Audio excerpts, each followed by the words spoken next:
मंगलमय मंगल करण वीतराग विज्ञान। नमो ताहि जाते भय अरहंतादि महान।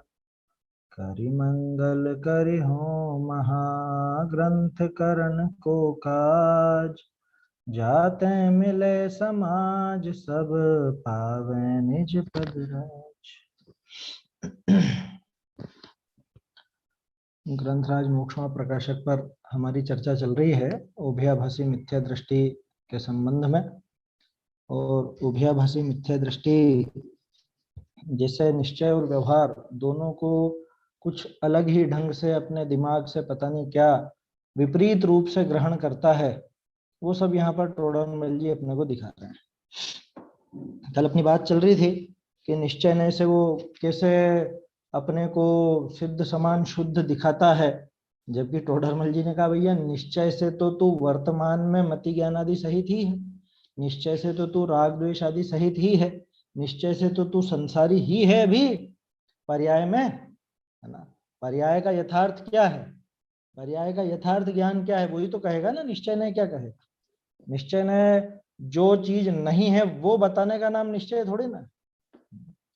निश्चय ने से स्वभाव को देखेंगे तो शुद्धता दिखाएगा। अब निश्चय ने अगर पर्याय को देखेगा तो क्या दिखाएगा, वो तो राग द्वेष ही दिखाएगा, वो तो मति ज्ञान शुद्ध ज्ञान आदि अल्प ज्ञान ही दिखाएगा, वो केवल ज्ञान की बात कैसे कह देगा। समझ में आई बात। ये यहाँ पर टोडरमल जी इसलिए कह रहे हैं कि निश्चय नय किसके बारे में कह रहा है, ये खास अपने को देखने लायक। मतलब बोल में अपने को ये बोलना चाहिए कि मैं सत्यापेक्षा केवल ज्ञान स्वरूपी हूँ। हाँ, मैं द्रव्य अपेक्षा केवल ज्ञान स्वरूपी हूँ, ऐसा नहीं बोलना चाहिए। बोलने का नहीं है काम, है ना, इसमें यही तो खास चीज है। बोलने में तो आप कुछ भी बोलो उससे फर्क नहीं पड़ता है, बोलने में तो कह दिया जाएगा। यहाँ पे अभिप्राय क्या है, क्यों बोला गया है।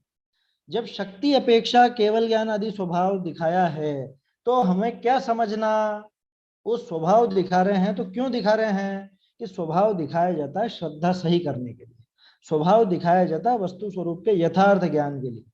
आया समझ में। तो वो जो स्वभाव की बात चली वो किस लिए चली और किसको देख करके चली, ये हमारे ख्याल में होना चाहिए। बोलने से विशेष फर्क नहीं पड़ता, बोलने में तो आप बोल दो अरे मैं तो हूं अभी हूं, सिद्ध समान शुद्ध अभी हूं, निश्चय से हूं, पूरी बात नहीं बोली मैंने, है ना। बोलने में आप बोल सकते हो, बोलने में बोलते ही हैं अपन, बोलने में नहीं है समस्या। ये समस्या है श्रद्धान की, श्रद्धान में क्या बिठाया है। आया समझ में।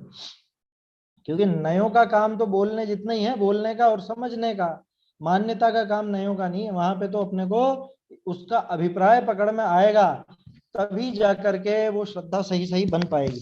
अगर वो अभिप्राय पकड़ में नहीं आएगा तो वो श्रद्धा सही नहीं बन पाएगी। और सारा खेल इस श्रद्धा को सही बनाने का ही। आज तक वो श्रद्धान विपरीत रहा, इसीलिए हम यहाँ बैठे हुए हैं। श्रद्धान अगर सही हो गया होता तो कब के मोक्ष में जा चुके होते हैं। आया समझ में। वो श्रद्धान की विपरीतता हमें सुधारनी है, श्रद्धान सम्यक करना है। इस वजह से सारी की सारी समझ लीजिए टोडरमल जी ने इतनी मेहनत की है ये समझाने में। कल जो हम पैराग्राफ देख रहे थे, है ना, मैंने आपको कहा था चाहे तो उस पर हेडिंग लगा लीजिए, सही समझ। काई की सही समझ, निश्चय के संबंध में सही समझ है वो, है ना। निश्चय के संबंध में सही समझ वाला पैराग्राफ है वो, कि जहां निश्चय का कथन हो या जहां हमको लगे कि ये निश्चय से बात की जा रही है तो उसमें कैसा मानना, क्या स्वीकार करना, वस्तु व्यवस्था कैसी है निश्चय के दृष्टिकोण से, वो यहाँ पर दिखाया जा रहा है।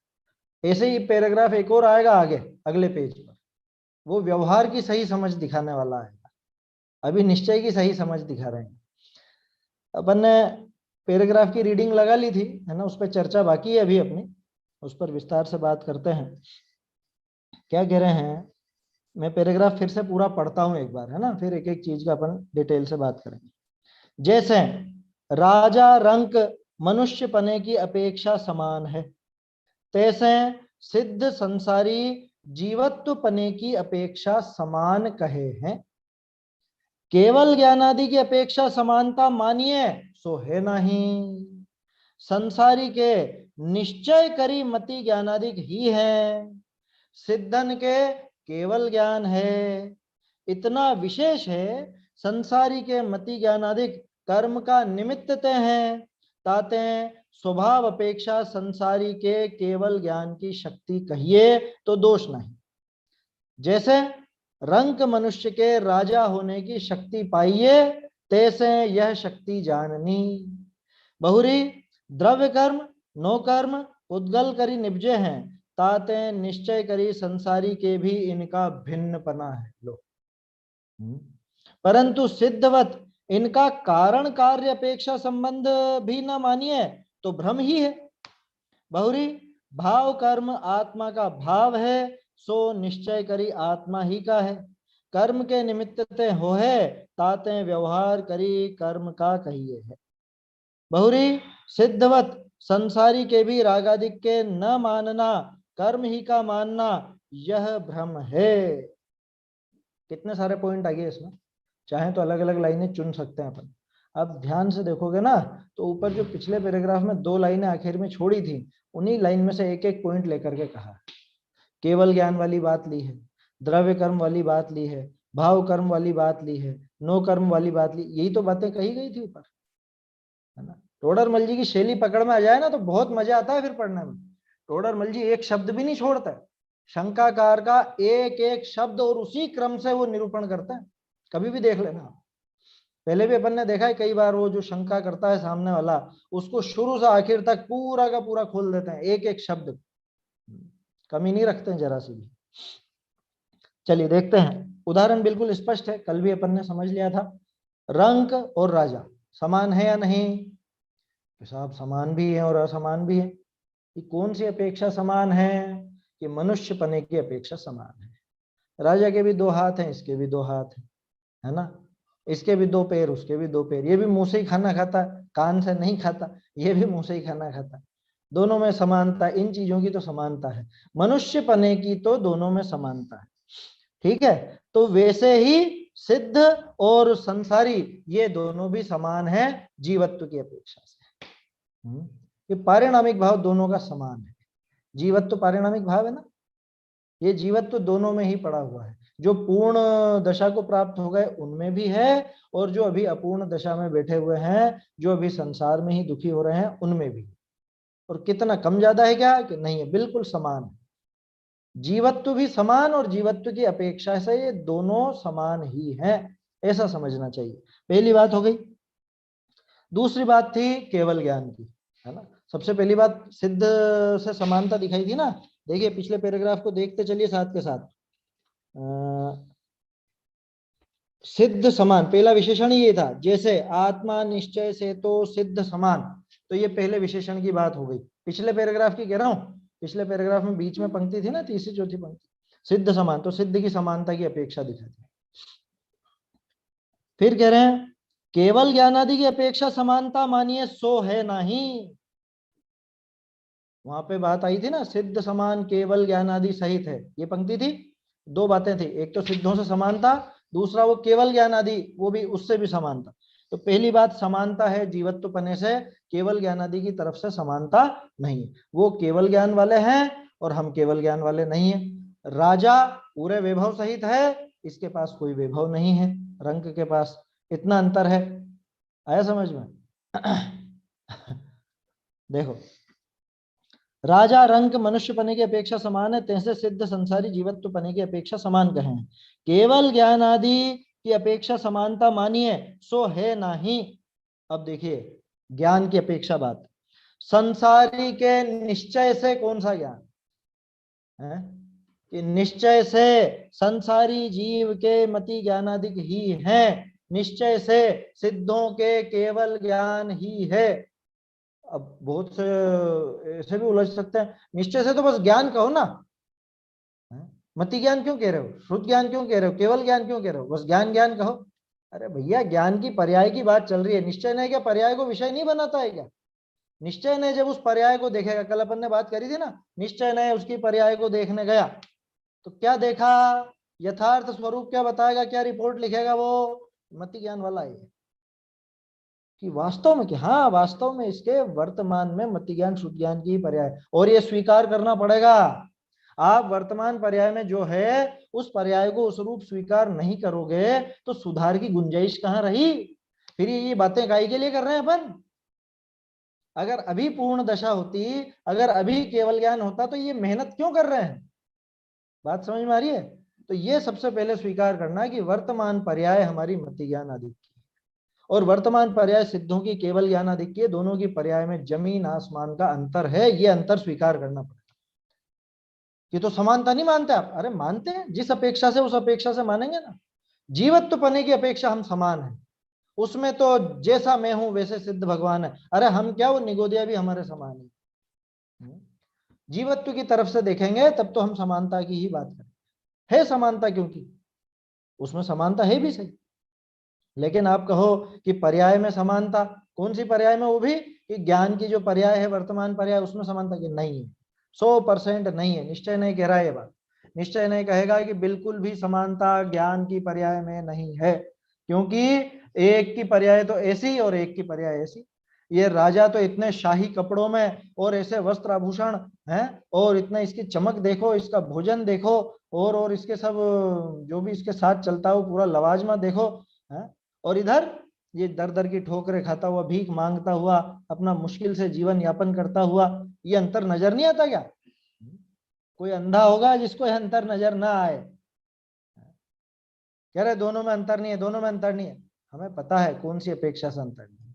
मनुष्य बने की अपेक्षा अंतर नहीं है, ये बात तो हम भी जानते हैं। लेकिन जब बात चल रही है वर्तमान दशा की, तो वर्तमान दशा स्वीकार करनी पड़ेगी। है समझ में? वर्तमान दशा जैसी है उसको वैसा स्वीकार करना पड़ेगा। उस हीनता को स्वीकार, अच्छा अगर नहीं करेंगे, या हीनता को स्वीकार करने में नुकसान क्या है? हीन भावना आएगी? नहीं, हीनता को स्वीकार करने में नुकसान नहीं है। उल्टा अपने को ये प्रेरणा मिलती है कि भैया मेरी दशा अभी सही नहीं है, मुझे दशा भी सुधारनी। जीवत्व तो वैसा ही है उनके जैसा, द्रव्य भी वैसे ही है, गुण भी वैसे ही है, फिर ये पर्याय क्यों नहीं है वैसी? तो इसको सुधारने का उपाय चलेगा। फिर वो उपाय तभी चल सकेगा ना जब उस पर्याय को वैसा हीन मानेगा, वो हीनता स्वीकार करेगा। देखो कुछ दिन पहले वो एक उदाहरण अपन ने देखा था। मैं तो सेठ हूं, अब रास्ते में गिर गया तो गिर गया, क्या हो गया है? मैं कुर्ता पजामा पहन रखा है और ये कीचड़ में हो गए, कोई बात नहीं। लेकिन अरे कपड़े पे कीचड़ लगता ही नहीं है कभी, कपड़े पे कभी कीचड़ लगता ही नहीं। कपड़ा और कीचड़ बिल्कुल भिन्न भिन्न है या नहीं है? कपड़ा और कीचड़ भिन्न भिन्न है या नहीं? कपड़ा और कीचड़ तो भिन्न भिन्न है। लेकिन वर्तमान में वो जो कीचड़ लगा है वो साफ करूंगा या नहीं, कि ऐसे ही उठ करके आ जाऊंगा आपके यहाँ शादी में? आप कहेंगे ये क्या, ये कैसे आ गया? ये कैसे आ गया? ये ऐसे ऐसे ही उठ के आ गया? बिल्कुल अकल नहीं है। और फिर वहां पे मैं कहूँ कि अरे कहाँ है, कपड़ा भिन्न है और कीचड़ बिल्कुल भिन्न है, कीचड़ को कपड़ा छूता नहीं, कपड़े को कीचड़ छूता नहीं। अरे भैया वो तो हमको भी मालूम है, तभी तो वो धुलाई होती है, और धुलाई होती है तो वो बिल्कुल अलग अलग दिख जाते हैं, तब जाकर के कहा जाता है कि अलग है। लेकिन वर्तमान में जो कीचड़ लगा हुआ है उस कीचड़ को साफ करेगा या नहीं? और साफ करने के लिए पहले उसकी सत्ता को स्वीकार करेगा या नहीं, कि हाँ ये कपड़े पे कीचड़ लगा तो है, मैं सेठ तो हूं, क्या सेठ तो हूं मैं बिल्कुल, है ना, भरचक सब सब चीजें हैं मेरे पास, कोई दिक्कत नहीं है, आलीशान है सब काम। लेकिन अभी ये वर्तमान में जो गंदगी लगी है कपड़े पर, ये जो कीचड़ लगा है, ये वास्तव में लगा है, इसको धोना पड़ेगा, साफ तो करना पड़ेगा, तो उसके बिना तो अच्छा थोड़ा ना लगेगा। समझ में आई बात? तो उस मति ज्ञान शुद्ध ज्ञान आदि जो हीन दशा है, वो रागादि की दशा, अभी रागादि की बात नहीं ले रहे, वो आगे करेंगे, अभी तो ज्ञान के ऊपर ही अपन बात करें। तो संसारी के निश्चय से कौन सा ज्ञान है? कह रहे निश्चय से तो ज्ञान स्वभाव की, फालतू बकवास मत करो, है ना, हमें पता है वो स्वभाव में है कि कहाँ है। पर्याय में क्या है निश्चय से? कि निश्चय से देखा जाए तो वर्तमान पर्याय तो इसकी मति ज्ञान शुद्ध ज्ञान वाली ही है, गंदगी वाली ही है, हीनता वाली ही है, निश्चय से। और व्यवहार से, व्यवहार से कैसी है? व्यवहार से पर्याय है या नहीं? फिर वो कथन व्यवहार का है क्या? नहीं, अभी जो बात समझा रहे हैं उसे समझने का प्रयास कीजिए। निश्चय से पर्याय को देखा जाएगा तो निश्चय तो चूंकि यथावत निरूपण करता है, भूतार्थ निरूपण करता है तो निश्चय ने क्या कहेगा कि वर्तमान पर्याय मति श्रुत ज्ञान वाली ही है। वर्तमान पर्याय में तो इसके मति श्रुत ज्ञान ही पड़ा है और सिद्धों के केवल ज्ञान पड़ा है। ये दोनों कथन निश्चय के, संसारी के निश्चय से मति ज्ञानादिक ही है और सिद्धों के केवल ज्ञान ही है। इतना विशेष है। अब देखिएगा एक एक पॉइंट पर ध्यान दीजिएगा। यहाँ इतना विशेष है, कितना, कैसा कि संसारी के मति ज्ञानादिक जो पड़ा है वो किसकी वजह से है? कर्म के निमित्त से। ठीक है ना, पहला बिंदु। ये जो मति शुद्ध ज्ञान आदि हैं इसका कारण कौन, या वो जो समझ लीजिए उसकी हीन दशा है, वो पर्याय की जो हीनता वो किसकी वजह से है? वो कोई कारण है बाहर में मौजूद। कौन कारण है? कि वो कर्म, कि वो कर्मों के निमित्त से है। इसका अर्थ क्या निकला कि ये गड़बड़ उसकी पैदा की हुई है। अगर वो नहीं रहे तो ये गड़बड़ भी नहीं रहेगी। इतनी बात आई समझ में? कल अपन ने वो उदाहरण देखा था पानी का। पानी तपेली में चढ़ा हुआ है, गर्म हो गया है, आग पर रखा हुआ, कि बाहर में आग मौजूद है ना, बाहर में वो आग मौजूद है, इस वजह से ये पानी गर्म हुआ है। अगर वो आग हट जाए, अगर वो आग का संयोग हट जाए तो ये जो तपेली में पानी भरा हुआ है ये भी वैसा नहीं रहेगा। इसमें से गर्माहट समाप्त हो जाएगी। ये जो गर्म गर्म नजर आ रहा है ये गर्माहट नहीं रहेगी। इसका मतलब क्या है कि ये जो गर्माहट है, इस गर्माहट का कारण है कोई मौजूद, और अगर वो कारण हटा दिया जाए तो अपने आप ये गर्माहट दूर हो सकती है। ये पानी का विभाव था, ये स्वभाव नहीं था। किसी के निमित्त से ये विभाव सामने आ गया था, तो वो निमित्त अगर हट जाएगा तो फिर क्या आएगा? फिर स्वभाव सामने आ जाएगा। समझ में ही बात? अरे बिल्कुल सीधा सा है। ये मैंने, ये आंखों के आगे हाथ आ गया, कुछ भी ऐसी रुकावट आ गई। अब बोलो, आंखें खुली है मेरी, आंखें तो खुली हुई हैं, लेकिन मुझे दिख नहीं रहा, मुझे दिख नहीं रहा, मुझे नजर नहीं आ रहा है। क्यों नहीं नजर आ रहा है? आंखों का काम तो है ना देखने का, आंखों का काम तो है ना देखने का, फिर नजर क्यों नहीं आ रहा है? कि क्योंकि सामने कुछ ऐसा पर्दा सा आ गया है, सामने कुछ रुकावट है। आंखों का स्वभाव देखने का होने पर भी, सब कुछ देखने का होने पर भी, सामने वो हाथ की आड़ आ गई, कोई पर्दा आ गया तो वो नजर नहीं आता। ठीक है? ठीक उसी तरह से यहाँ पे अगर ये कर्म नहीं होते तो ज्ञान अपने पूरे स्वभाव से जगमगाट बिल्कुल वो प्रकट हो जाता उस पर्याय में। क्यों नहीं है? क्यों नहीं है प्रकट? इसलिए प्रकट नहीं है क्योंकि अभी सामने आड़ मौजूद है। आड़ आ गई है। किसकी आड़ आ गई है? कर्म आड़े आ गए। देखिए, संसारी के निश्चय करी मति ज्ञानाधिक है, सिद्ध के केवल ज्ञान है। इतना विशेष है कि संसारी के मति ज्ञानाधिक कर्म के निमित्त हैं, कर्म के निमित्त से है मति ज्ञान, है ना। निमित्त कहा उन्होंने, उदय नहीं कहा, ध्यान रखना। उदय में जानना नहीं होगा, क्षयोपशम में जानना होगा। उदय भी निमित्त है और क्षयोपशम भी निमित्त है, दोनों प्रकार का निमित्त है। कि कर्म का उदय का जब निमित्त होता है तो हम नहीं जानते। तो आज हमारे केवल ज्ञानावरण कर्म का उदय है तो हमारा ज्ञान केवल ज्ञान रूप नहीं है। जितना वो केवल ज्ञान में जानना होता है वो जानना आज मेरे बिल्कुल भी नहीं है। क्यों नहीं है बिल्कुल भी? क्योंकि केवल ज्ञानावरण सामने पड़ा। केवल ज्ञानावरण अगर ना हो, केवल ज्ञानावरण अगर चला जाए तो फिर ये मति शुद्ध ज्ञान आदि भी नहीं रहेंगे, यहां तो सीधे केवल ज्ञान आ जाए। ऐसा भी मत समझ लेना कि केवल ज्ञान अभी बैठा हुआ है और उसके ऊपर कुछ पर्दा लगा हुआ है, ऐसा बिल्कुल भी नहीं है। ये अपन बात कर चुके हैं स्वच्छ वो निश्चयभाषी के प्रकरण में, है ना, वहां पे आई थी ना बात। केवल ज्ञान ऐसा नहीं है जो उसको कोई दबा सके। यहाँ केवल ज्ञान बैठा है और केवल ज्ञानावरण ने उसको रोक रखा है। केवल ज्ञानावरण की इतनी हिम्मत नहीं है, केवल ज्ञानावरण नहीं दबा सकता केवल ज्ञान को। आया समझ में? वो तो ऐसा समझना कि केवल ज्ञानावरण का उदय है तब तक वो केवल ज्ञान प्रकट ही नहीं होगा पर्याय में। तो बोलते तो है केवल ज्ञान स्वाभाविक, केवल ज्ञान स्वाभाविक। वो बता रहे हैं, ये क्या बता रहे हैं, सुनिए ध्यान से। ये कर्म के निमित्त से है ना, ये स्वभाव अपेक्षा संसारी के केवल ज्ञान की शक्ति कहिए तो दोष नहीं।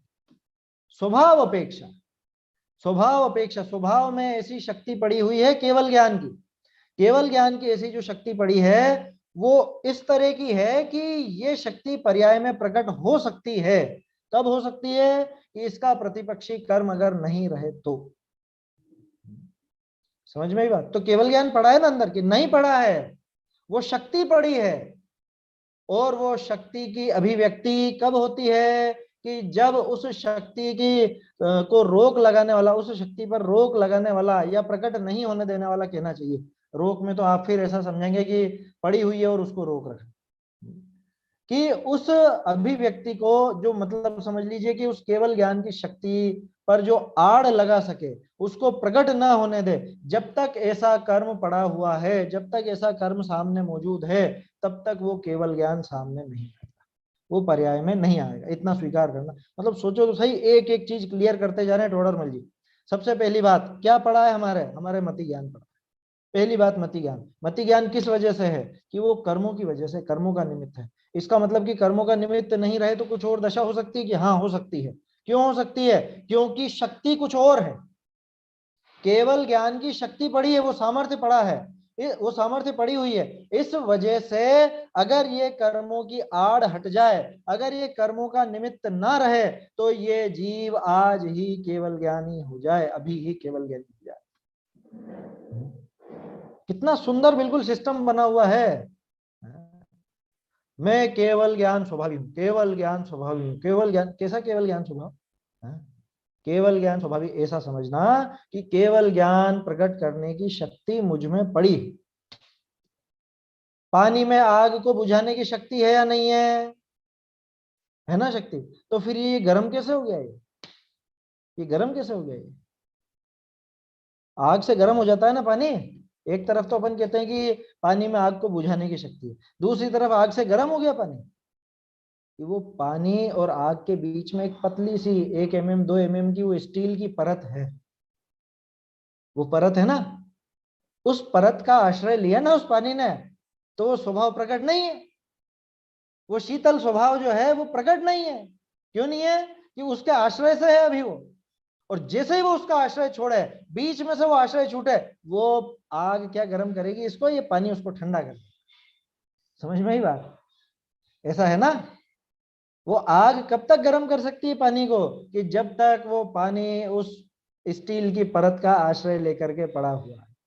तो ऐसे ही ये विभाव के आश्रय से, या यूं समझ लो ये कर्मों का यहाँ पे निमित्त पड़ा हुआ है। तो ये जीव अभी अपनी पूरी सामर्थ्य से प्रकाशित नहीं है।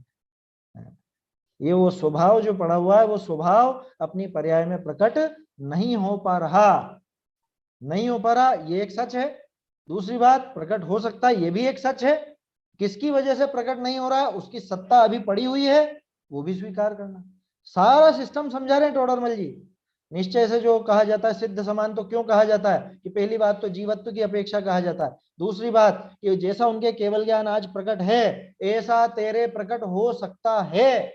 स्वभाव में ऐसी सामर्थ्य है, लेकिन वो कर्म का निमित्त मौजूद है, तो उसकी वजह से वो केवल ज्ञान तो प्रकट नहीं है, बल्कि मति श्रुत ज्ञान अभी वर्तमान में प्रकट है, उनको वैसा स्वीकार करना। समझ में ही बात? निश्चय नय सत्य कथन करता, सत्य कथन, दिखावा नहीं करता। अरे मैं तो परिपूर्ण, मैं तो परिपूर्ण। कि परिपूर्ण कहां पर? पर्याय में। कि पर्याय में परिपूर्णता तो वो निश्चय नय भी नहीं बताया। निश्चय नय पर्याय को देखेगा तो जैसी पर्याय की एग्जैक्ट स्थिति है वैसी ही कहेगा, है ना। उस समय वो कपड़ा कीचड़ में है तो कपड़े को गंदा ही कहेगा, है समझ। पर्याय को देखेगा। स्वभाव की जब बात चलेगी तो फिर वो स्वभाव को देख करके कहेगा। समझ में आया? संसारी के निश्चय करी मति ज्ञान अधिक ही है, सिद्ध के केवल ज्ञान है। इतना विशेष है कि संसारी के मति ज्ञान अधिक, कर्म के निमित्तते हैं। ताते स्वभाव अपेक्षा संसारी के केवल ज्ञान की शक्ति कहिए तो दोष नहीं। स्वभाव को देख करके कहें तो केवल ज्ञान की शक्ति उसके कही जा सकती है, कोई दिक्कत नहीं। अच्छा, थोड़ा सा अपन इसको बदलते हैं, पर्याय में वो शक्ति है या नहीं? स्वभाव में केवल ज्ञान की शक्ति है। पर्याय में वो शक्ति है या नहीं अभी वर्तमान पर्याय में? नहीं है। शक्ति है पर व्यक्ति नहीं है। पर्याय तो व्यक्ति का ही नाम है। नहीं है। पर्याय तो व्यक्ति का ही नाम है, अभिव्यक्ति का ही नाम है। पर्याय में केवल ज्ञान की शक्ति नहीं है इस समय, ये मान के चलिए, इस समय में। अच्छा, थोड़ा सा और सरल कर देता हूं जिससे आसानी से समझ में आ जाएगा उदाहरण। वो भव्य और अभव्य है ना, दोनों के स्वभाव में केवल ज्ञान की शक्ति है या नहीं? स्वभाव में भव्य हो या अभव्य हो, दोनों में है, लेकिन एक में योग्यता नहीं है प्रकट करने की। अरे योग्यता और शक्ति तो एक ही चीज है। यहाँ यूं समझना, उसकी पर्याय में भी वो शक्ति नहीं है। क्या? अभव्य जीव के वो पर्यायगत योग्यता भी वैसी नहीं है। स्वभाव तो दोनों का समान है। जब अपन निगोदिया और सिद्ध का और अपना देख रहे हैं, स्वभाव तो तीनों का समान है ना, हर दशा में समानता है। स्वभाव की बात कर रहे हैं।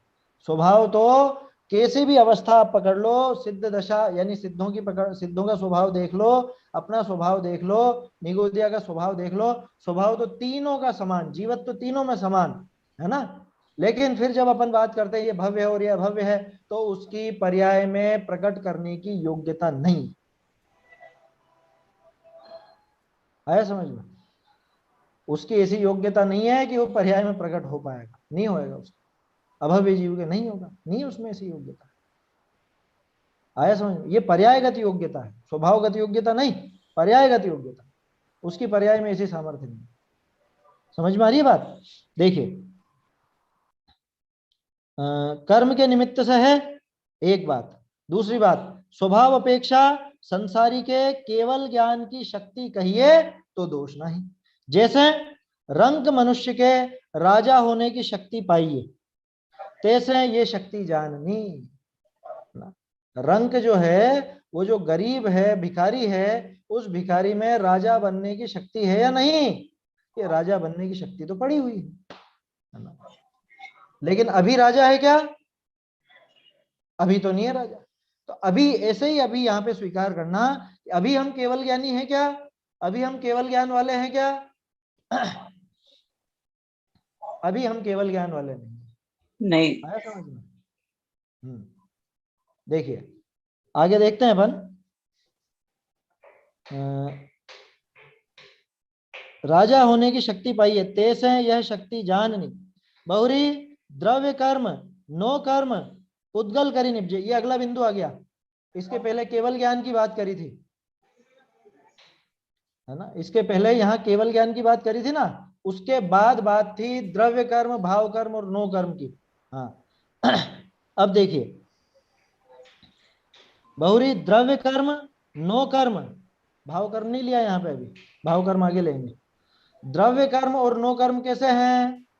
कि पुद्गल करी निपजे हैं, है ना, दोनों के दोनों पुद्गल से। ये तो समझ में आता है ना द्रव्य कर्म और नो कर्म क्या चीज है। इनकी परिभाषा तो सबको ध्यान होगी मेरे ख्याल से। भाई सीधा सा है, द्रव्य कर्म के निमित्त से जो प्राप्त हो बाहर में वो नो कर्म है। एक परिभाषा क्या? द्रव्य कर्म के निमित्त से जो बाहर में मिलता है वह सब नो कर्म है ना। किसी को अगर मालूम नहीं है तो चाहे तो नोट कर सकते हैं। दूसरा, इसको सरलता से समझना हो तो मतलब मैं जिस तरह से बच्चों को बताता था, हम तो यूं पढ़ाते थे, ये शरीर और इस शरीर से संबंधित सारे पदार्थ ये नो कर्म। क्या वही लगेगा? वो जो परिभाषा थी ना, द्रव्य कर्म के उदय में मिलने वाली बाहरी सामग्री वो नो कर्म, ये की यही बात। शरीर और शरीर से संबंधित अन्य सभी पदार्थ ये सब नो कर्म हैं। ठीक है। द्रव्य कर्म कौन से है? ज्ञानावरणी, दर्शनावरणी इत्यादि, वो कार्मण वर्गणा से बने हैं। नो कर्म कौन से है? कि नो कर्म बने हुए आहार वर्गणा से। वर्गणा बदल गई, है तो पुद्गल ही, है ना। वर्गणा भले अलग अलग हो लेकिन है तो दोनों के दोनों पुद्गल। तो द्रव्य कर्म हो चाहे नो कर्म हो, भाव कर्म मत लेना, ध्यान रखिएगा, भाव कर्म को अभी छोड़ा, उसकी बात आगे आएगी। अभी तो द्रव्य कर्म और नो कर्म, क्योंकि दोनों ही पुद्गल की संतान है, दोनों ही पुद्गल से पैदा हुए हैं, दोनों ही पुद्गल के हैं। द्रव्य कर्म नो कर्म पुद्गल करी निपजे हैं, पुद्गल से पैदा हुए हैं। ताते निश्चय करी संसारी के भी इनका भिन्नपना है। ये क्या बात है? अभी तो यहाँ पे निश्चय से दिखा रहे थे कि मैं केवल ज्ञान वाला नहीं हूँ, मति ज्ञान आदि वाला हूँ। अब उसी संसारी को यहाँ निश्चय नहीं कह रहा है कि द्रव्य कर्म और नो कर्म से भिन्न है। ये कैसी बात है अटपटी सी। कह रहे भैया निश्चय नहीं यथार्थ वस्तु का कथन करता है, वस्तु जैसी मौजूद है वैसा कहता है। तो निश्चय नय ने देखा कि भैया निश्चय बताओ कि ये द्रव्य कर्म है, ये जीव के हैं या नहीं। अच्छा पीछे से चलते हैं। निश्चय ने से पूछा ये बताओ केवल ज्ञान है या नहीं जीव का। उसने कहा नहीं है। कि अच्छा मति ज्ञान है जीव का। कि हाँ अभी मति ज्ञान ही है इसके, ये संसारी जीव के अभी मति ज्ञान ही है, पर्याय में पड़ा हुआ। अब उन्होंने सोचा कि फिर तो द्रव्य कर्म भी जीव के ही कह देगा ये। तो ये निश्चय से पूछा द्रव्य कर्म जीव के हैं या नहीं। उसने कहा नहीं। क्यों नहीं? क्योंकि वो जो द्रव्य कर्म है वो कार्मण वर्गणाओं से पैदा हुए पुद्गल हैं और जीव बिल्कुल न्यारा है, भिन्न है। तो जीव और पुद्गल दोनों भिन्न भिन्न है, इस वजह से द्रव्य कर्म और ये नो कर्म ये सब जीव के नहीं है। निश्चय से सोचो, जो केवल ज्ञान को अभी वर्तमान में नहीं बता रहा, जो अभी मति ज्ञान शुद्ध ज्ञान को अपना बता रहा है, वो निश्चय न ये कह रहा है कि ये द्रव्य कर्म और नो कर्म मेरे नहीं है। अटपटी सी लगती है ना बात। अटपटी इसलिए लगती है क्योंकि इनका जोड़ा साथ दिखता है। जो जिस अपेक्षा से जीव के वो द्रव्य कर्म नो कर्म दिखाए जाते हैं उसी अपेक्षा से मति ज्ञान आदि दिखाए जाने चाहिए। यहाँ पर ये भिन्न बता रहे हैं, तो जीव के साथ हाँ। फिर नो कार्मण वर्गणाएं क्यों जाती हैं? क्या मतलब? जीव जब जाता है तब ये कार्मण शरीर तो जीव के साथ जाता है ना। हाँ जाता है ना। तो ये तो कार्मण वर्गणाएं तो जीव से अलग है ना। अरे आप, हाँ कार्मण वर्गणा जीव से अलग है, बिल्कुल सही बात है। तो इसमें क्या समस्या आई? जब जीव मुक्त होके जाता है तो कार्मण वर्गणाएं साथ में चली जाती हैं। नहीं नहीं नहीं नहीं नहीं नहीं नहीं जाएंगी, कभी नहीं जाएंगी। कैसे जाएंगी? तो मुक्त कर्म होने कैसे का चले अर्थ क्या जाते है? हैं? कहाँ जाते हैं कर्म साथ में? मुक्त होने के बाद जब कर्म तो समाप्त हो जाएंगे। संसारी हाँ जीव जब संसारी जाता जीव, है ना दूसरी गति में, तो उसके साथ हाँ में कर्म जाते हैं कि नहीं? तब जाते हैं ना, बिल्कुल जाते हैं। आप दो चीजों को मिक्स कर रहे हैं। संसारी जीव एक गति से दूसरी गति में, यानी एक जी पर्याय छोड़कर दूसरी पर्याय में जाएगा तो उसके हाँ साथ उसकी कार्मण वर्गणा जाएगी, 100% पक्की बात जी जाएगी। जी ठीक है। कैसे गई? ऐसे गई कि ये जो आपने वो उदाहरण सुना, वो अखबार की खबर पढ़ी है, वो दो बच्चियां पैदा हुई थी, माथे से जुड़ी हुई थी। पढ़ी। माथे से जुड़ी हुई या शरीर से जुड़ी हुई, खबर पढ़ी होगी, आप सबने पढ़ी जी होगी कहीं ना, जी है ना। अब ये बताओ वो दोनों साथ साथ जाती है, जहां जाती है दोनों साथ साथ जाती है, तो जी दोनों एक ही है क्या? नहीं, तो वो तो दोनों जुड़ी अलग है ना अलग है ना। इसलिए। तो बस यही तो कह रहा हूं, ये जुड़ी हुई है, ये जुड़ी हुई होने का नाम संसार दशा। और जब उनका ऑपरेशन कर दिया जाएगा, जब दोनों अलग अलग हो जाएंगी, तब एक जाएगी दिल्ली और एक जाएगी बंबई। फिर दोनों साथ साथ नहीं जाएगी, फिर दोनों अलग अलग, है ना। कदाचित दोनों की शादी हो गई तो एक का ससुराल कहाँ और एक का ससुराल कहाँ, ऐसी स्थिति हो जाएगी। तो ये ऑपरेशन कर दिया जाएगा आत्मानुभव करके, रत्नत्रय के द्वारा। तब फिर ये जीव और ये कर्म ये बिल्कुल अलग न्यारे न्यारे हो जाएंगे। अभी इनका माथा जुड़ा हुआ है, इसलिए ये साथ साथ ही जाते हैं हर गति में। और जब इनका ऑपरेशन हो जाएगा तो फिर ये मुक्त हो जाएंगे, तब फिर आप अलग अलग, फिर कोई दिक्कत नहीं है। वो समझ में वो आई बात? अवस्था फिर अरिहंत अवस्था ही रहेंगी ना, वहाँ कर्म मुक्त कहाँ हो पे? जाएंगे। मतलब अरे कर्म नहीं रहे, कार्बन वर्ग न रही नहीं रहेंगी उसकी, अरिहंत अवस्था में सिद्ध अवस्था में जाएंगे तो। सिद्ध दशा नाम ही उसका है कि जहां द्रव्य कर्म, भाव कर्म, नो कर्म, इन सभी कर्मों का अभाव होगा। नहीं, मेरा क्या कहना है पंडित जी कि हाँ अरिहंत होने के बाद सिद्ध में जाते ना, ये वो हाँ 5 स्वर बोल के, तो वो वहाँ कार्मान वर्गना नहीं रहेंगी ना, बिल्कुल सीधे से चले बिल्कुल भी नहीं जाते ना। रहेगी। हाँ हाँ, वहाँ सीधे चले जाते। सीधे ही जाएंगे वहां, तो फिर क्यों रुकने लगे? भाई रोकने वाला कौन था? रोकने वाला तो वो कर, कर्म था। अब वो कर्म समाप्त हो गया तो अब क्यों रुकेंगे? अब तो सीधे जाएंगे। ये आप जैसे बता रहे हैं यहाँ पर कि मति ज्ञान आदि हैं जीव के अभी, हाँ है ना। हाँ मतलब हाँ मति ज्ञान ज्ञानावर्णी कर्म का 6 से होता है हाँ ना। और फिर आप यहाँ हाँ नीचे ये बता रहे हैं कि द्रव्य कर्म जीव के नहीं है। हाँ नहीं है ना। तो ये चक्कर समझ नहीं आया। निमित्त, निमित्त कहा, निमित्त। द्रव्य कर्म में तो ज्ञानावरणी आदि कहलाते हैं ना। नहीं नहीं नहीं हम्म। नहीं, आप क्या कहना चाह रहे हैं? द्रव्य कर्म तो ज्ञानावरण आदि है, वो तो बिल्कुल सही है, कोई नहीं, दिक्कत जैसे नहीं। ऊपर में आपने बताया कि मति ज्ञान आदि जो है हाँ जीव के हैं, अभी आपने बोला है ना, हाँ। निश्चय से, ठीक है ना। और फिर हम्म। नीचे नीचे ये लिखा है कि द्रव्य कर्म और नौ कर्म पुद्गल से हैं, जैसे अभी आपने बताया कि ये जीव के हाँ नहीं है, हाँ। है ना। तो जीव के नहीं है तो फिर मति ज्ञान कैसे हो जाएगा उसको? क्यों नहीं होगा? क्यों? मति ज्ञानावरणी कर्म। ज्ञान ज्ञान की पर्याय है, सुनिए। मति ज्ञान ज्ञान की पर्याय है, ज्ञानावरणी की पर्याय नहीं है। ज्ञानावरणी एक कर्म है, ठीक है। ज्ञानावरणी कर्म के छह। कार्मण वर्गणा से बना हुआ एक कर्म है ज्ञानावरणी, ठीक है। उसका जब निमित्त होता है, उसका जब संयोग होता है ना, अब उसका वो निमित्त आप उदय रूप ले लो या क्षयोपशम रूप ले लो, तो यहाँ क्या होता है कि इधर जीव की उस तरह की मति ज्ञान की पर्याय होती है। उससे उसका क्या लेना देना? इसमें देखो, मैं बाबूजी का एक बहुत अच्छा उदाहरण मुझे ध्यान में आ रहा है। क्या? कि वो जैसे आपका घर है, ठीक है, रसोई है, रसोई। अब रसोई के सामने की तरफ आपके समझ लीजिए किसी और का मकान है, उसके मकान की छत पे कोई कुत्ता चल रहा है। कहाँ पे चल रहा है? सामने वाले के मकान की छत पर कुत्ता चल रहा है, और उसकी परछाई कहाँ पे आ रही है? कहाँ पे आ रही है उसकी परछाई? में। उसकी परछाई वहां किचन में आ रही है। अब ये बताओ, वो कुत्ते का क्या है उसमें?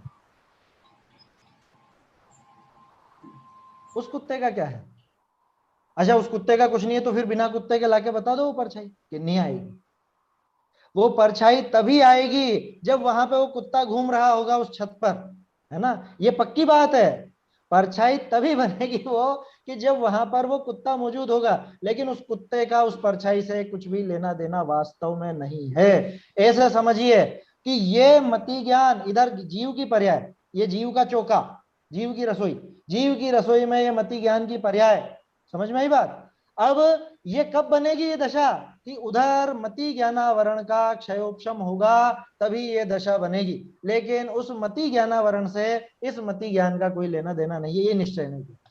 निश्चय ने ये बता रहा है कि आपकी रसोई में वो परछाई है, और निश्चय ने ये भी बता रहा है कि आपकी रसोई से वो कुत्ता बहुत दूर है ना, वो अलग मकान में है। ऐसा है ये उदाहरण। हालांकि वो उदाहरण दूसरी जगह देते थे, वो अपने स्वभाव की शुद्धता के लिए देते थे, है ना। मैंने उसको यहाँ पे घटित करा है। तो ऐसा आप समझ सकते हो, है ना। और भी उदाहरण ले सकते हैं। भाई ये बताओ, आग उसमें प्रवेश कर गई क्या? आग तो न्यारी रही ना पानी से। पानी में घुस गई क्या आग? कि पानी में तो नहीं घुसी।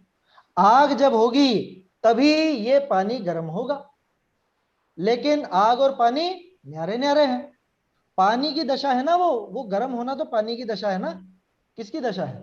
ये मति ज्ञान किसकी दशा है? ये मति ज्ञान तो जीव की दशा है। जैसे वो गर्म होना पानी की दशा है, वो पानी के गर्म होने में निमित्त बनी आग, जीव के मति ज्ञान में निमित्त बना ज्ञानावरण का क्षयोपशम। लेकिन ये भी उतना ही सच है, कितना? कि जैसे पानी और आग बिल्कुल न्यारे न्यारे, वैसे ही जीव और वो द्रव्य कर्म वो ज्ञानावरणी बिल्कुल न्यारे न्यारे, बिल्कुल भिन्न भिन्न। आया समझ में? तो आप जो है आप उसको ऐसा समझ रहे हो कि मति ज्ञान उस ज्ञानावरणी की पर्याय, ऐसा नहीं है। ज्ञानावरण, मति ज्ञानावरण वो ज्ञानावरणी का काम है, पुद्गल का काम है। उसके निमित्त से ये मति ज्ञान हो रहा है यहाँ पर, ये बिल्कुल अलग काम है, ये जीव का काम। तो जीव और पुद्गल दोनों भिन्न भिन्न है। उससे मालूम पड़ता है कि जीव और ये द्रव्य कर्म बिल्कुल भिन्न भिन्न, दोनों में भिन्नता पड़ी है। ये बात भी वो निश्चय ने ही बताया।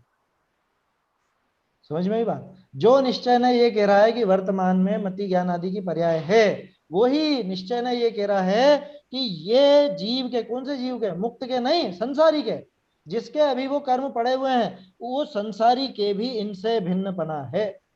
क्यों है? क्योंकि वो द्रव्य कर्म और वो नो कर्म किससे पैदा हुए हैं? पुद्गल से। ये पुद्गल की पैदाइश है, और कहने के लिए नहीं है ना। जैसे वो राग को पुद्गल का कह देते हैं, क्यों? क्योंकि उस पुद्गल के निमित्त से पैदा हुआ। ये वैसी बात नहीं है, ये तो वास्तव में पुद्गल है। द्रव्य कर्म तो वास्तव में पुद्गल है, पुद्गल के निमित्त से पैदा नहीं हुए, पुद्गल ही है। अंतर समझना। पुद्गल के निमित्त से पैदा हुए भाव को पुद्गल का कह देना वो अलग बात है, लेकिन ये तो पुद्गल ही है, ये पुद्गल के निमित्त से नहीं पैदा हुआ है। समझ में आ रही है बात?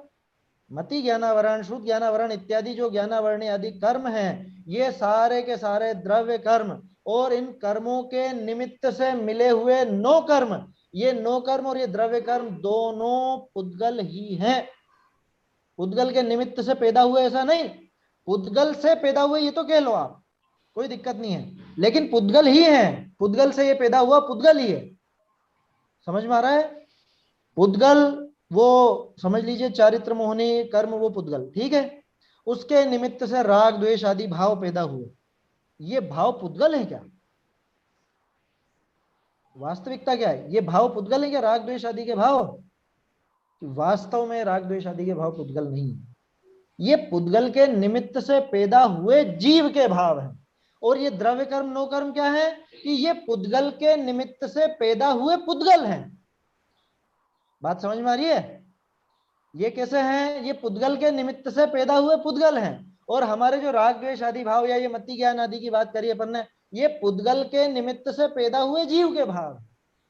ये भी आगे की दो पंक्तियों में और स्पष्ट समझ में आ जाएगा जहां भाव कर्म की बात करेंगे।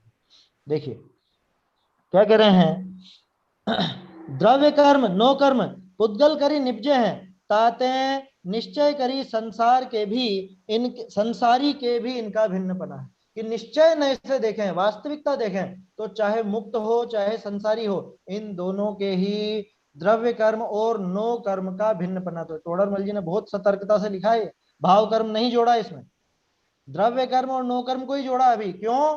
क्योंकि द्रव्य कर्म और नो कर्म दोनों के दोनों स्पष्ट पुद्गल ही हैं, पैदा भी पुद्गल से हुए और है भी पुद्गल ही, खुद भी पुद्गल है।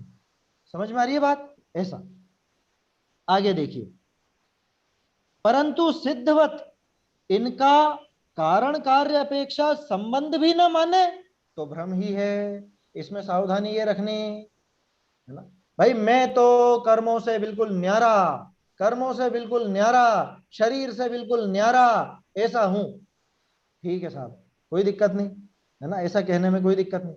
अब इसके आगे, अब मैं ये आगे बढ़ करके ये कहूं कि मुझे तो इनके निमित्त से भी कुछ भी नहीं होता, यहां गड़बड़ हो जाएगी क्या? अगर मैं ऐसा कहूं कि इनके निमित्त से भी मेरे कुछ भी नहीं होता वर्तमान पर्याय में भी, ये झूठ। निश्चय ने ये नहीं कहेगा, निश्चय ने ये तो कहेगा कि ये पूरी तरह से तुझसे न्यारे हैं, पूरी तरह से तुझसे भिन्न है, ये तो कहेगा निश्चय ने। लेकिन जब बात चलेगी कि कारण कार्य कुछ संबंध है या नहीं है तेरे भावों में और इस द्रव्य कर्म में या इस नो कर्म में कुछ निमित्त नैमित्तिक संबंध है या नहीं, और तो नकार करे तो गलत है। क्या हुआ? अच्छा चलिए, सॉरी हाँ कोई दिक्कत नहीं। देखिए क्या कह रहे हैं, ये पंक्तियां समझ लीजिए, बहुत काम का पैराग्राफ है, ये वस्तु व्यवस्था समझने का पैराग्राफ है अपने लिए। क्या कह रहे हैं, द्रव्य कर्म नो कर्म पुद्गल करी निपजे ताते निश्चय करी संसारी के भी इनका भिन्नपना है, कोई दिक्कत नहीं, दोनों अलग अलग द्रव्य हैं, लेकिन कितने अलग? क्या इनका कोई प्रभाव नहीं है? क्या इनका निमित्त निमित्तिक संबंध भी नहीं है जीव के साथ? अब यहां जब जीव के साथ कह रहे हैं तो स्वभाव मत पकड़िएगा, यहां पर्याय पकड़िएगा। जीव का पानी का जो शीतल स्वभाव है, उस शीतल स्वभाव पर तो कोई प्रभाव नहीं आग का, पक्की बात, शीतल स्वभाव। लेकिन वर्तमान पर्याय जो है उसकी वो गर्म हो रहा है, वर्तमान पर्याय में वो जो उष्णता नजर आ रही है, वो जो उसमें उकाली आ रही है, वो बुलबुले फूट रहे हैं, उसमें तो उसकी जब बात करेंगे तब तो आग का निमित्त निमित्तिक पना लेंगे या नहीं लेंगे? तब तो लेना ही पड़ेगा। आप बात कर रहे हो उस गर्मी की, आप बात कर रहे हो वो बुलबुले फूटने की, उसमें से उस उकलने की बात कर रहे हो, और फिर भी कह रहे हो कि उस आग से कोई लेना देना नहीं, झूठ है ये बात। शीतल स्वभाव की आप बात करो तब तो आप कहोगे कि हाँ हाँ आग से कोई लेना देना नहीं है, शीतल स्वभाव का, स्वभाव पे कोई फर्क नहीं पड़ता। लेकिन जब आप उस पर्याय को देखोगे तो उस पर्याय के साथ तो कारण कार्य संबंध, निमित्त नैमित्तिक संबंध जो बना हुआ है उतना तो आपको वो स्वीकार करना ही है, करना ही पड़ेगा। वो की वही बात लेना, कौन सी जो थोड़ी देर पहले करी थी अपन ने, अगर आप इस संबंध को भी स्वीकार नहीं करो तो फिर किससे मुक्त होने का उपाय कर रहे हो? फिर किससे मुक्त होने का उपाय चल रहा है? अगर कर्मों का कुछ भी संबंध भी नहीं है तो फिर किससे मुक्त होने का उपाय चल रहा है? इसलिए ऐसा मानना भी भ्रम है। कैसा मानना? सिद्धों के समान इनके कारण कार्य की अपेक्षा भी संबंध नहीं है मेरा। तो जैसे सिद्धों के कोई कारण कार्य संबंध नहीं है, वहां घूमने वाली कार्मण वर्गणाओं से, कार्मण वर्गणाएं तो है ना वहां पर सिद्धशिला में, कार्मण वर्गणाएं उनके आर पार जा रही है, उन्हीं के जहां पे वो है, जैसे अभी अपन यहाँ पर हैं और यहीं पे वो कार्मण वर्गणाएं हैं, तो उनसे तो हमारा निमित्त निमित्तिक संबंध है। लेकिन अब सिद्ध भगवान है और उन सिद्धों के बीच में से ही वो कार्मण वर्गणाएं जा रही है या कदाचित वहीं पे स्थित है, तो उनसे उनका कारण कार्यपना है क्या? नहीं, उनके कारण कार्यपना नहीं है। वैसा ही मेरा भी कारण कार्यपना नहीं है, ये गलत है। मेरे तो कारण कार्यपना है, अभी है, वो स्वीकार करना पड़ेगा। और ये बात कौन कह रहा है? निश्चय नहीं कह रहा है। निश्चय नए हमारी पर्याय को देख करके ये स्पष्ट बता रहा है कि भैया अभी तेरे ये कारण कार्यपना इन कर्मों के साथ जुड़ा हुआ है, इनका निमित्त निमित्तिक संबंध तेरे साथ है। वो निमित्त निमित्तिक संबंध दूर हो तब जाकर के तेरे वो शुद्ध दशा सामने प्रकट आई होगी। जैसे अपन संसारी हैं, हाँ, अभी संसारी है, संसार में मतलब प्रश्न मतलब और का समझ लो कि मेरा मतलब संसारियों का ही समझ लो। अपन हाँ, कुछ भी खा रहे हैं, बख्शा बख्श हाँ, कुछ खा रहे हैं, तो उसका हाँ, संबंध जीव के साथ जाएगा ना अगली पर्याय में। बिल्कुल जाएगा। हाँ, तो अब उससे क्या फल मिलेगा? अगली पर्याय का अर्थ क्या? अगली पर्याय के दो अर्थ समझना। एक तो पर्याय में इसी मतलब भाव में, पूर्व मतलब मर के दूसरे भाव में तो जाएंगे ना। और हाँ इस हाँ, पर्याय में दूसरे भी भाव फल में, मिल सकता है, इस वो पर्याय तो में भी दोनों फल में मिल मिल सकता सकता है, है। उसकी स्थिति कितनी है उस हिसाब से। मान लो वो अभक्ष भक्षण करके मैंने 100 वर्ष की स्थिति बांधी उस कर्म की, ठीक है, 100 वर्ष की स्थिति। अभी मेरी उम्र 36 साल है, तो अब 136 का तो होने वाला नहीं हूं, है ना? तो वो 100 वर्ष की स्थिति कहाँ पूरी करूंगा? वो अगले भाव में पूरा करूंगा। अगले वो पूरी करेंगे। आया समझ में? और अगर मान लो अभी कोई ऐसे तीव्र भाव करूं, तीव्र कुछ ऐसी कषाय करूं, तो ये भी संभव है कि वो पहले उदय में आने वाली थी, वो आज ही उदीर्ण होकर के आज ही उदय में आ जाए, ये भी संभव है। अथवा दूसरी कंडीशन, कुछ कम स्थिति वाली मैंने वो बांधी, कम स्थिति वाले वो कर्म बांधे, तो इस भाव में भी आ सकते हैं, कोई बड़ी बात नहीं। वो तो जितनी स्थिति है उस हिसाब से वो आगे के भाव में जाने का सिस्टम बनता है पूरा, है ना? और उसमें सभी तरह की अवस्थाएं संभव है, वो कर्मों की दशा। देखिए समय हो रहा है अपना, अभी एक बात और इसमें बाकी है। देखिए तो ये तो हो गई द्रव्य कर्म की बात और नो कर्म की बात, है ना? और वो अपना ऐसा परिणाम आएगा कोई बार तो इसी भाव में आ जाएगा। हाँ, वो इस भाव में भी आ सकता है ना? ऑडियो चालू है आपका? चलिए, अब तीसरा जो बचा था भाव कर्म, है ना? समय तो हो गया, लेकिन ये इसको 2 मिनट में ले लेते हैं अपन भाव कर्म का। भाव कर्म के बारे में क्या समझे?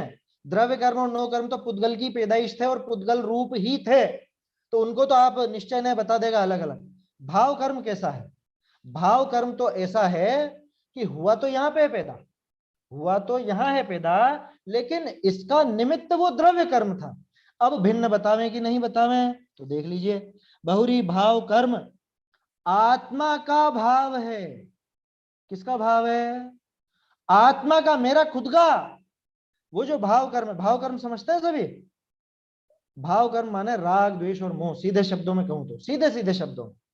पारिभाषिक शब्दों में जाओ तो द्रव्य कर्म के निमित्त से होने वाले जीव के विभाव रूप परिणामों को भाव कर्म कहा जाता है ना? घूम फिर करके बात वहीं आएगी, राग द्वेष मोह, कुल मिला के आत्म स्वरूप से विपरीत भाव, है ना? विभाव जिनको आप कह सकते हैं।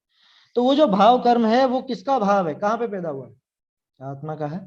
मेरे में ही पैदा हुआ ना, लकड़ी में तो नहीं हुआ है। ये लकड़ी को तो गर्मी से राग द्वेष नहीं है, ये तो मेरे में पैदा हुआ ना। गर्मी यहाँ भी थी और यहाँ भी थी, लेकिन इस लकड़ी को राग द्वेष नहीं हुआ, मुझको हुआ। भाव कर्म आत्मा का भाव है, सो निश्चय करी आत्मा ही का है। लो, किसका है? निश्चय से। तो टोडरमल जी निश्चय से राग द्वेष को आत्मा का बोल रहे हैं कि हाँ, घबराओ मत, बिल्कुल मत घबराओ। प्रवचन सार जी वाली जो अपेक्षा जो अपन ने कल बात की थी, प्रवचन सार जी में ये अपेक्षा ली गई है। निश्चय से आत्मा ही उन राग आदि का करता है, निश्चय से। और शायद वहां तो शुद्ध निश्चय नहीं की बात है। क्या कह रहे हैं? भाव कर्म आत्मा का भाव है, सो निश्चय करी आत्मा ही का है। कर्म के निमित्त ते हो है ताते व्यवहार करी कर्म का कहिए है। लो यहाँ तो बिल्कुल उल्टा नजर आ रहा है। हम तो समझते थे कि निश्चय से तो वो कर्म का ही है, क्योंकि कर्म की वजह से पैदा हुआ है।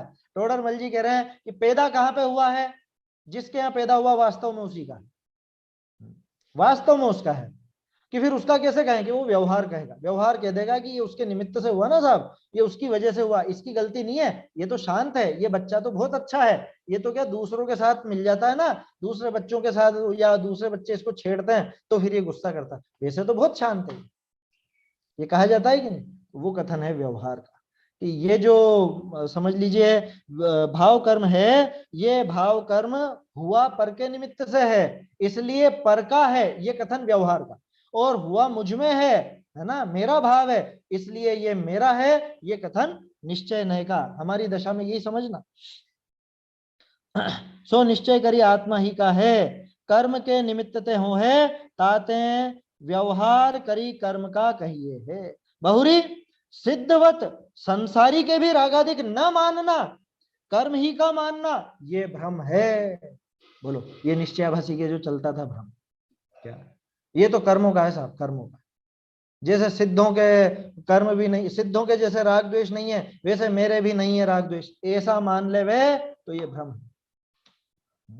क्यों? क्योंकि पर्याय की बात कर रहा है ना, पर्याय की तरफ से देख रहा है, तो पर्याय में जो राग द्वेष पड़े हुए हैं उनको स्वीकार करना पड़ेगा, उनको स्वीकार करना पड़ेगा। निश्चय ने स्वीकार कराएगा, निश्चय ने भूतार्थ का कथन करेगा। तो ये पैराग्राफ बहुत काम का है। अपना स्वभाव कैसा है, अपनी पर्याय कैसी है, अपनी पर्याय में कैसा सुधार हो सकता है, अपनी पर्याय में जो बिगाड़ हुआ वो किसके निमित्त से हुआ है ना, ये पूरा सिस्टम इस पैराग्राफ के अंदर दिखा दिया गया। तो ये निश्चय नहीं की सही समझ वाला ये पैराग्राफ, ऐसा अपने को समझना चाहिए। आगे और भी बात आएगी, और आगे व्यवहार नहीं से संबंधित और बातें आएंगी जो ये उभयभाषी मिथ्या दृष्टि के पड़ी रहती हैं, उनकी चर्चा अपन कल करेंगे, है ना। सभी जिनवाणी स्तुति के बाद 1 मिनट रुकेंगे, थोड़ी बात करेंगे। निज निधि निज में बताई यह अनंत उपकार है, इसके लिए जिन वाणी माँ को वंदना शत बार है, वंदना शत बार है।